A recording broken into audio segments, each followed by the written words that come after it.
the secret combat drugs of warrior cultures, the untold history of ancient battle highs throughout history. Warriors have been portrayed as disciplined, stoic, and battle-hardened. We imagine sharpened swords, weathered faces, and brute strength.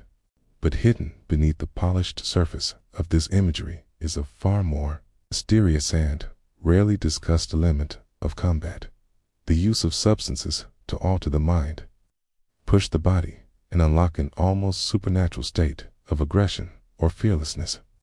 This is the story of ancient battle highs, from berserk Viking frenzies to shaman-led warrior trances. Many warrior cultures embraced substances plant-based, brewed, chewed, or smoked to transcend pain, suppress fear, or commune with gods before going to war. These were not just drugs, okay? They were sacred tools of transformation. Let us start where myth and reality collide, with the Vikings. The word berserker has become so woven into pop culture that its original meaning is nearly forgotten. These were not just wild fighters. Berserkers were elite Viking warriors who entered a trance-like rage that made them seemingly immune to pain, fatigue, and fear. According to sagas and eyewitness accounts, they howled like wolves, bit into their shields, and fought with reckless abandon. But what triggered this transformation? Was it purely psychological conditioning?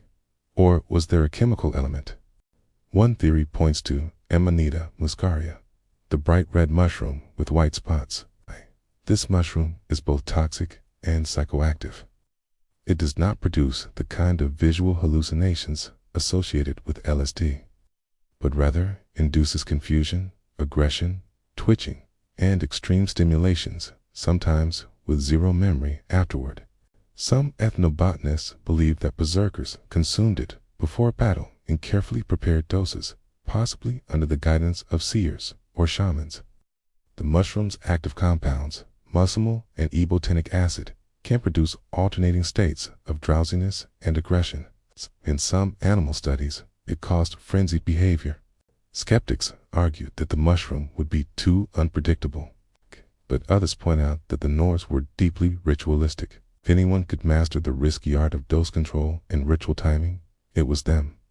Whether or not Amanita muscaria was the exact substance, there is little doubt that something chemical may have played a role. Berserkers were not just angry men, they were altered men. Men who crossed a threshold before combat. And they were not alone in this. Let us shift to the distant steppes of Central Asia. The Scythians, a nomadic warrior people who terrorized ancient Persia and Greece, were renowned for their archery skills and their brutal burial practices. But they also had a curious ritual recorded by Herodotus, hotboxing themselves in cannabis smoke. According to the historian, the Scythians would build small tents, heat stones in a fire, then throw cannabis seeds onto the glowing rocks. The resulting smoke would fill the tent, and the warriors would inhale deeply, shouting with joy. This was not a party. It was a purification ritual. The Scythians believed the smoke cleansed the soul and prepared them for battle or burial. Some speculate it also enhanced focus, dulled fear, and created a feeling of euphoria just enough to override hesitation in combat. Today, cannabis might not be considered a combat enhancer, but in the right ritual context, with the right strain and purpose, it may have offered the Scythians a psychological edge. It was not about seeing visions, it was about shedding human limits. We see a similar dynamic in Zulu warriors of southern Africa. Before battle, Zulu fighters would often consume daga, local term for cannabis sand, sometimes a mixture of herbs and roots known for their psychoactive properties.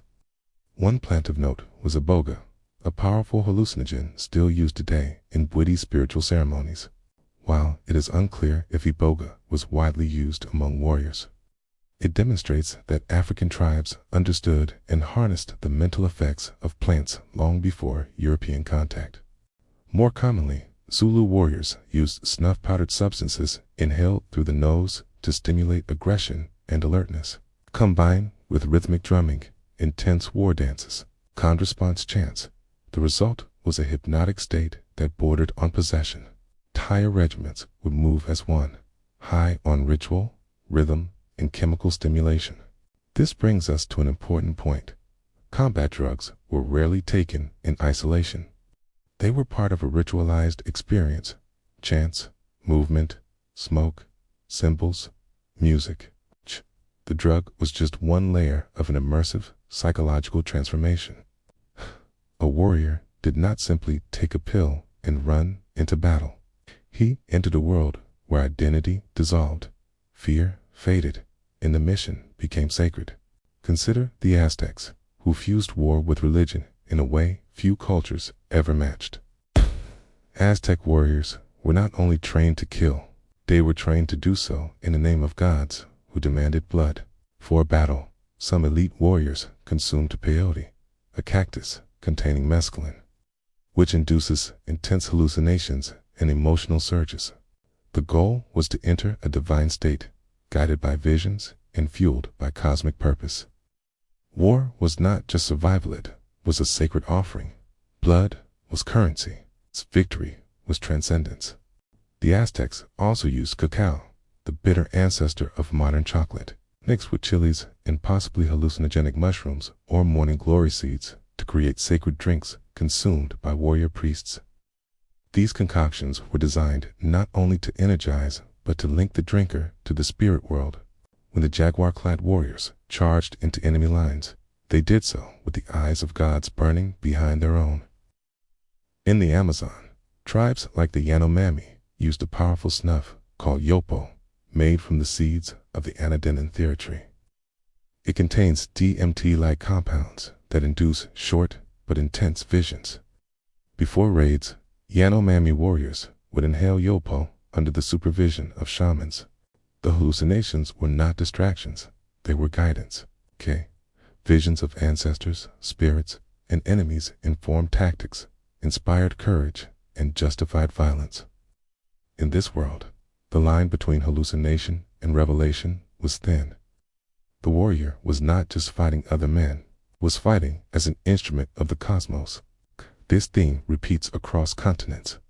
In Papua New Guinea, some tribes used betel nut mixed with lime and tobacco to enter stimulated euphoric states before combat. Betel nut is a mild stimulant that increases alertness and lowers fatigue. When paired with ritual and adrenaline, it became a fuel source for war. Among the Maori of New Zealand, preparation for combat often included powerful war dances, saka, that invoked ancestral spirits and created a collective trance. While there is less evidence of chemical use, the combination of fasting, breath control, herbal tonics, and psychological priming mimicked the effect of substances. The warrior entered a different mental realm, one where death was irrelevant. In the Philippines, the pre-colonial warrior group known as the Bagani Elite Protectors and Headhunters reportedly consumed basi, fermented sugarcane wine, sometimes spiked with local stimulants or mild hallucinogens, before battle. They believed the drink gave them the favor of spirits and sharpened their reflexes. In some regions, warriors would chew betel leaves laced with powdered shell, lime, and tobacco, producing a heady stimulant effect and deep red saliva, giving them a terrifying appearance in combat. Even in Europe, outside the Viking sphere, warriors turned to chemistry. Roman gladiators consumed plant-based tonics that mixed stimulants with painkillers. Ancient Greek hoplites drank kychia, a barley-based drink that some historians believe contained psychoactive compounds, possibly from ergot fungus. This drink, tied to the Eleusinian mysteries, was thought to open the mind to divine insight. Though more religious than martial, it shows that even elite warriors in the West engaged with mind-altering substances under ritual guidance. All these examples point to a core truth. Ancient warriors were not just hardened by training, they were transformed by ritual, chemistry, and belief. Their altered states were not accidents, they were engineered experiences. But what about Asia? In ancient India, the sacred drink soma was central to Vedic rituals. Though its exact ingredients remain debated, soma was described in the Rig Veda as a divine elixir that gave strength, insight, and fearlessness. Warriors drank it to commune with gods and achieve heroic clarity. Some scholars believe soma was derived from ephedra, a plant with stimulant properties. Others argue it was a psychedelic mushroom or a fermented brew. Whatever the substance, the effect was undeniable. Soma was not a casual drink. It was a bridge to the divine means of purifying the soul before facing death. In China, Taoist alchemists experimented with elixirs meant to prolong life or bring about enlightenment. Some were deadly, containing mercury or arsenic, but others may have been used in martial settings, particularly among secretive martial arts sects who blended philosophy with physical combat. While records are rare, some references hint at herbal mixtures used to dull pain, enhance focus, or calm the mind before battle. Japanese samurai, too, had their own traditions. While they did not appear to use psychedelics, they consumed sake before combat in some cases, especially in ceremonial duels or last stands.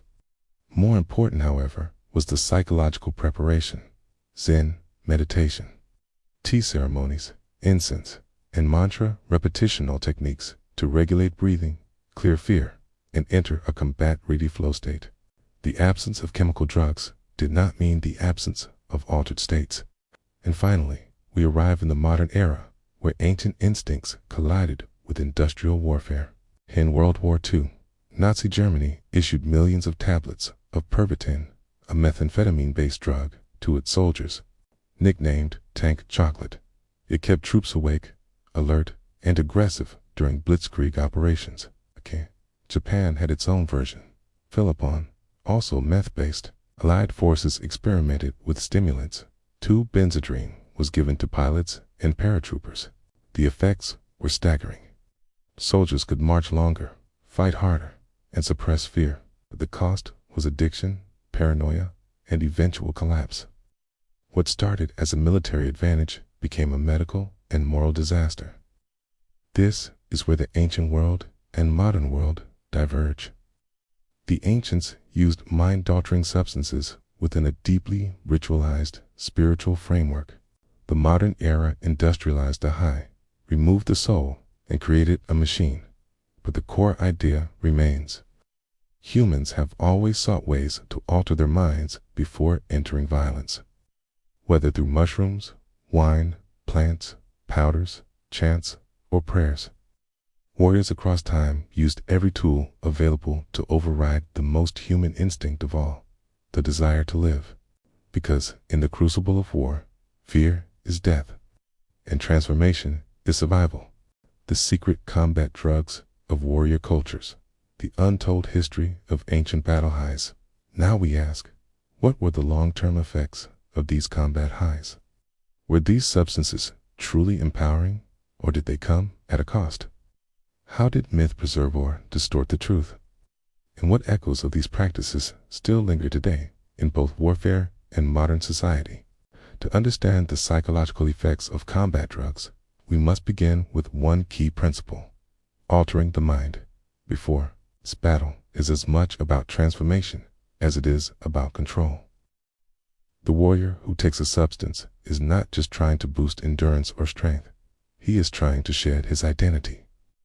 He is trying to cross a line from man to monster, from son to killer, from mortal to myth. But what happens when that line can no longer be uncrossed? Let us revisit the Viking berserkers. They did consume Amanita muscario, some other psychoactive breather, resulting states of frenzy. Detachment from pain and amnesia may have had devastating aftershocks.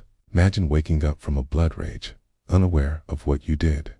Imagine seeing your comrades stare at you, not with respect, but fear. Some sagas describe berserkers as outcasts after battle, feared even by their own clans. The very transformation that protected them in war left them broken in peace. This theme appears again and again. Ancient combat drugs were ritualistic bridges, but they often lacked ritualized exits. The shaman led the warrior in, but who led him back? In the Amazon, the use of yopo and ayahuasca was often balanced by strict ceremonial control. The Yanomami believed that improper use could bring madness or demonic possession. It was not enough to have visions, who had to know how to interpret and integrate them. This was the shaman's role. He was not just a spiritual guide. He was psychological support, primitive therapist, priest, and pharmacologist in one. Without such guidance, the altered states could fracture the mind. The Zulu warriors, when driven by cannabis or herbal stimulants, sometimes became overly aggressive, even toward their own. Colonial records describe instances of uncontrollable outbursts, which local leaders blamed on imbalance, not enough ritual control, or community containment. Among Aztec warriors, prolonged exposure to peyote and sacrificial violence reportedly led to dissociation. The line between dream and waking life blurred. For those who were not sacrificed, reintegration into society was not guaranteed. Some became priest warriors. Others simply vanished from records. In each case, the warrior paid a price, not just physically, but mentally. This is not unlike the post-traumatic effects seen in modern soldiers. But in the ancient world, it was compounded by lack of understanding. What today we call trauma, addiction, or dissociation was once labeled as possession, curse, or divine madness. And this brings us to the mythologizing of combat drugs. As time passed, many of these substances were scrubbed from the records or transformed into metaphors. The berserker's mushroom became the spirit of Odin. The Scythian smoke tent became a cleansing ritual. Coyote visions were interpreted as communion with gods, not chemistry. Religions that replaced warrior cultures, Christianity, Islam, and others, often demonized drug use. Ancient rituals became witchcraft. Battle trances became pagan madness. Cleansing of history created gaps that modern science has only recently begun to fill. But even today, the myth lives on. We idolize the fearless warrior. We celebrate courage without acknowledging how it is sometimes manufactured. The truth is, many ancient warriors were terrified. They had to be. But they found ways through herbs, songs, mushrooms, rituals to override that terror. Let us consider the chemistry of courage. Many substances used in ancient warfare were central nervous system stimulants. They increased heart rate, raised body temperature, suppressed hunger, and blocked fatigue. This included ephedra, coca leaves, cat, and betel nut. These substances did not make someone invincible, but they made someone feel invincible. That feeling alone can turn the tide of a battle. Others were dissociatives or hallucinogens. They broke down the ego, dulled pain, erased fear of death. This includes muscimol, mescaline, psilocybin, and DMT. These did not make a warrior stronger. They made him unfeeling, unafraid, and unpredictable. Then there were alcoholic brews, fermented meads, rice wines, cactus drinks, and sugarcane liquors. These were both social lubricants and spiritual tonics. In many cultures, drinking was not about escape, it was about transformation. Wine became blood. Mead became mana. The act of drinking became part of the warrior's armor. Even substances with minimal psychoactive effects, like incense or bitter tonics, played a role. The smell of frankincense, for instance, is now known to trigger brain receptors tied to calmness and elevated mood. Burning it before combat may have done more than create ambience. It may have biochemically altered readiness. But the most powerful drug of all was belief.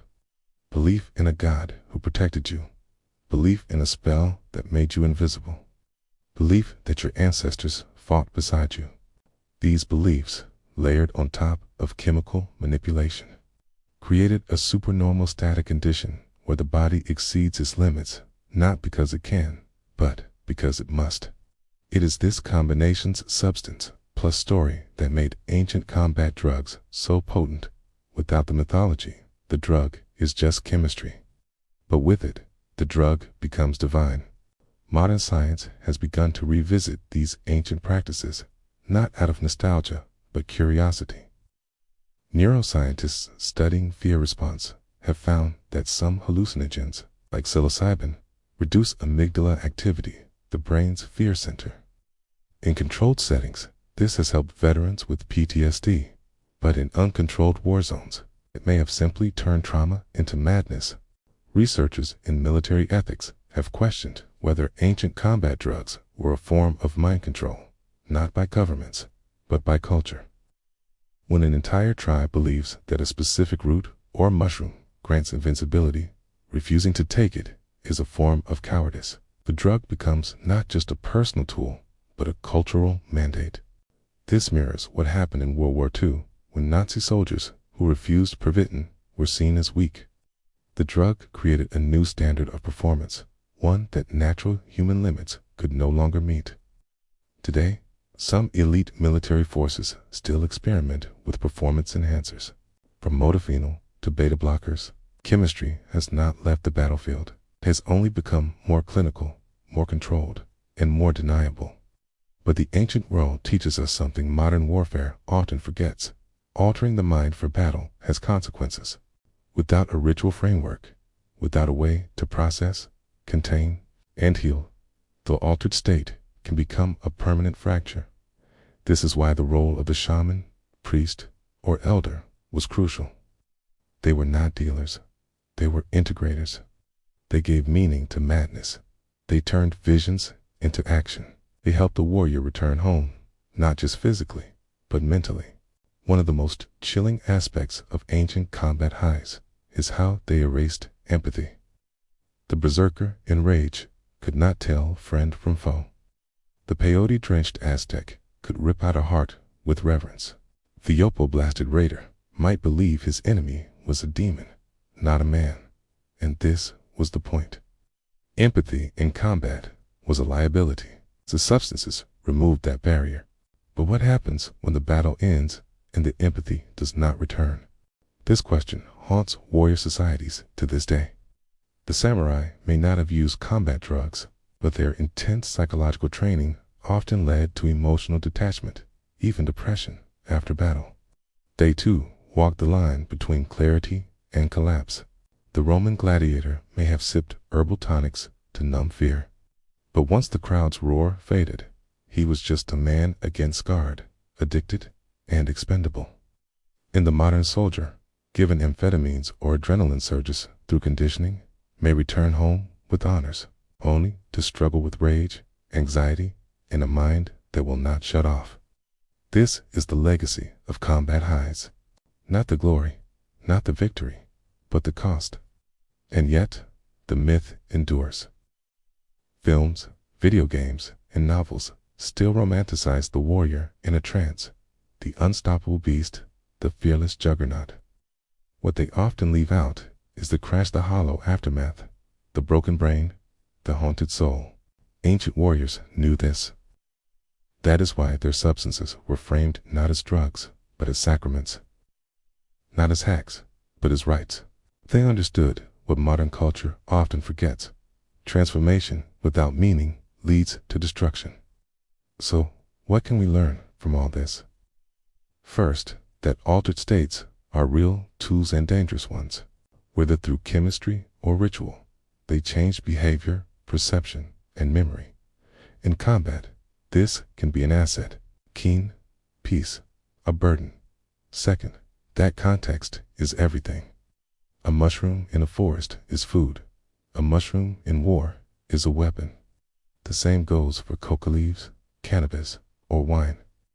Without cultural framing, these tools become unpredictable.